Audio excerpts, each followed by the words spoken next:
Alright, I'm doing this video in response to a lot of people on YouTube who are doing reflows on their PlayStation 3s that get the yellow light of death. DJ Wetzel is an example of a great reflow video, complete system breakdown and reassembly. And the reflows work to fix your PlayStation.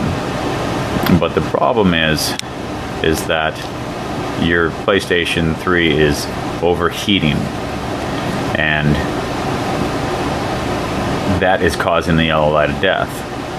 And I have an original 2007 PlayStation 40 gigabyte fat system that I did the reflow on 5 times, and I found that the maximum time it lasted was 3 weeks before the system would get the yellow light of death again.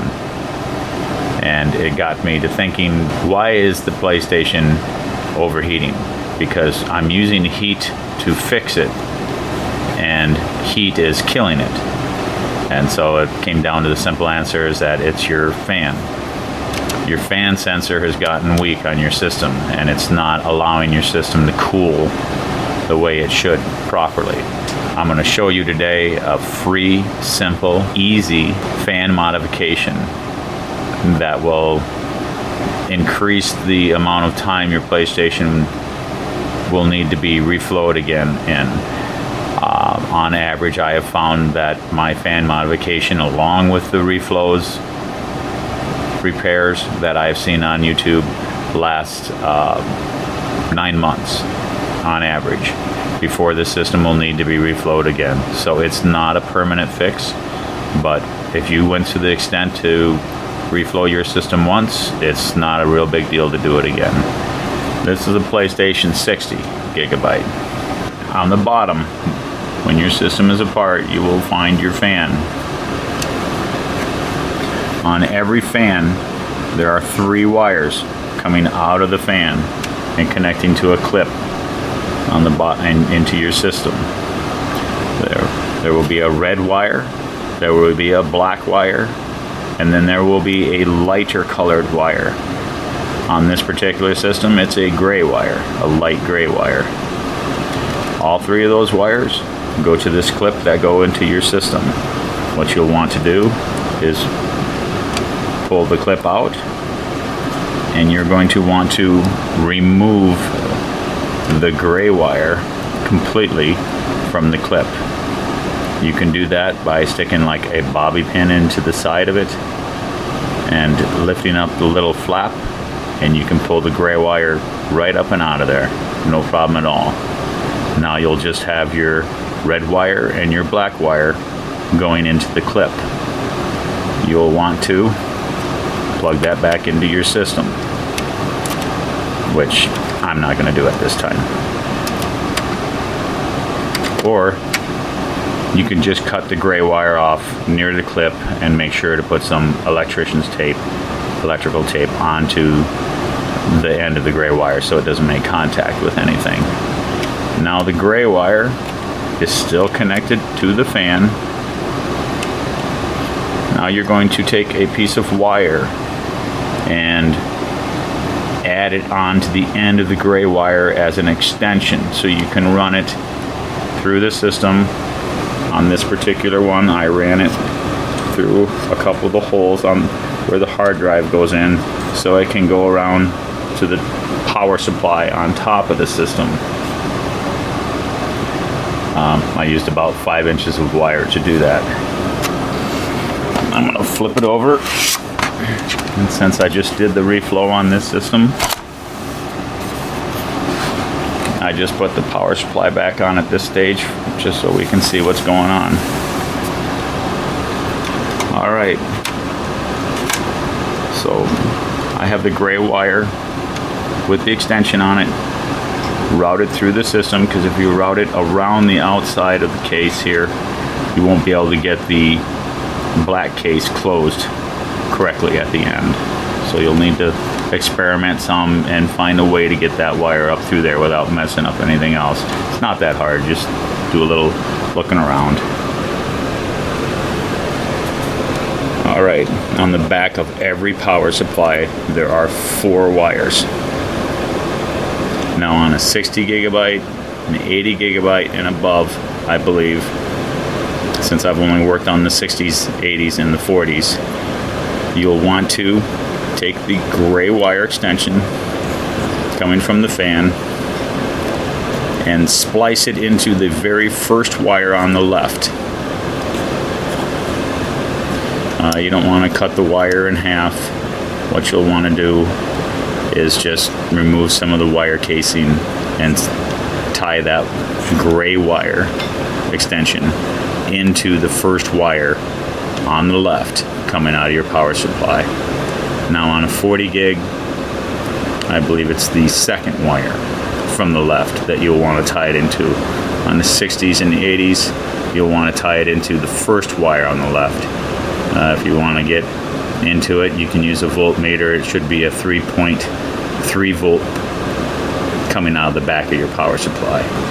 Now, when you do this, what you're basically doing is you're telling your fan to run on high at all times. So when you turn on your system, your fan will automatically go on to high, and it's kind of loud in case you've never heard your system run with the fan running that high before. You will get great airflow. You will get have massive amounts of cooling on your system, and like I said, it will help your reflow last months and months and months. Now, some people I've done this repair for like to use their PlayStation to play movies and to watch Netflix and other things like that, so they don't like the volume of the fan being so loud when they're when they're watching their movies. So an option that you can do now, because once you tie that gray wire into that 3.3 back here and cover it all up with electrician's tape, if you want to go a step farther, you know, solder the connections together so it'll be nice and solid for you, and you're done. That's and then continue to put your system back together, and you're done basically with the simplest fan modification. Now, if you want to take it one step farther, you can use potentiometer, which is like a volume control knob. Basically, I got mine from Radio Shack, and it is a, sorry about the video quality, it's the best I've got. It's a 10K ohm linear taper potentiometer. This one's a 500 VDC or a 0.5 watts. Cost about $2.50 at Radio Shack. Very cheap, very simple. Every potentiometer has 3 prongs on the back of it. Mine are taped up, so I'm sorry you can't see it, but there are 3 prongs. Left, right, and middle. Now, in order to add the potentiometer onto your fan modification, the gray extension wire that you have coming around and through the system from the fan, you will now run that wire to one side and hook it up to one of the outside prongs on your potentiometer. And then you will take another wire and put it on the opposite outside prong of the potentiometer and run that wire back and splice that into the first wire on the left coming out of the back of your power supply. Now there'll be a center prong left over. That's the ground wire for the potentiometer. On this particular system, I have the wire routed, my potentiometer coming out of the back of the case. I had to do a little modification, hole cutting on the back of the PlayStation in order to make it fit. But I have it grounded to one of these small holes small screws on the back. Now on the back of the power supply, there is a ground wire screw. You don't want to hook it up to that ground wire screw. You don't want to ground to that. You can ground to any of these other small screw holes on the inner motherboard metal case system. All of them except for the one on back of the power supply. Now, when you turn on your system, you'll be able to adjust the speed of the fan. So when you're watching movies, you can turn it down, and when you're playing games, I would suggest turning it up as high as you like for the sound. But the higher the fan, the more cooling you have, and the longer your system will last. Okay, I'm gonna finish putting together this system, and I will show you what it looks and it sounds like. Alright, so now we got our PlayStation all put back together. What I had done with my wires is I had routed them along the left hand side on the inside and ran them along the back, and I spliced a small hole into the back of the cabinet and ran my potentiometer handle out of the back so I can adjust the speed of the fan up or down.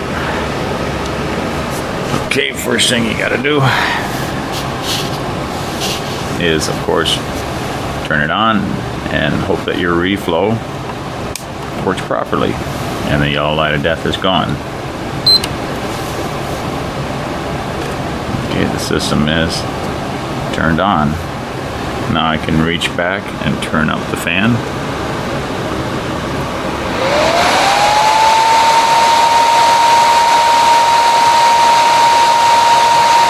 Alright, now the fan, this is what the fan will sound like when it's on full blast. And usually you have it on the other side of the room, so it's not as annoying. It's something you can get used to, especially with the fact that your PlayStation is now going to be alive instead of being dead again in 2 weeks with the yellow light of death. With my potentiometer, I can adjust the speed of the fan.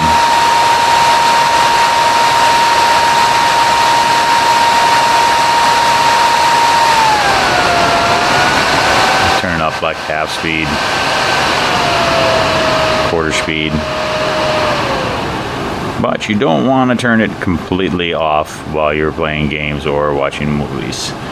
You want to turn her up, make sure it's at least halfway, quarter to halfway on at all times. Like I said, I ran mine on full blast, wide open for over 9 months, and the fan has performed flawlessly. One other thing, when I was telling you how to hook the wires up to the potentiometer, I kind of got the order of the wires mixed up. Alright, so I had the gray wire, the gray fan wire extension, that needs to hook up to the center post on the potentiometer.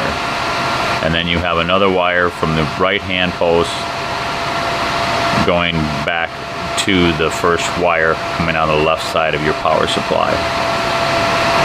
And then your ground wire would be the other outside wire, outside post left over that you would ground to one of the screws inside your cabinet. Or you can just skip the potentiometer and just go straight with the fan running on high at all times. I hope this fan modification helps. Virtually costs nothing, and I hope that you all have a good time playing your PlayStation 3 after you reflow it and use this fan modification. Alright, thanks a lot. Good gaming.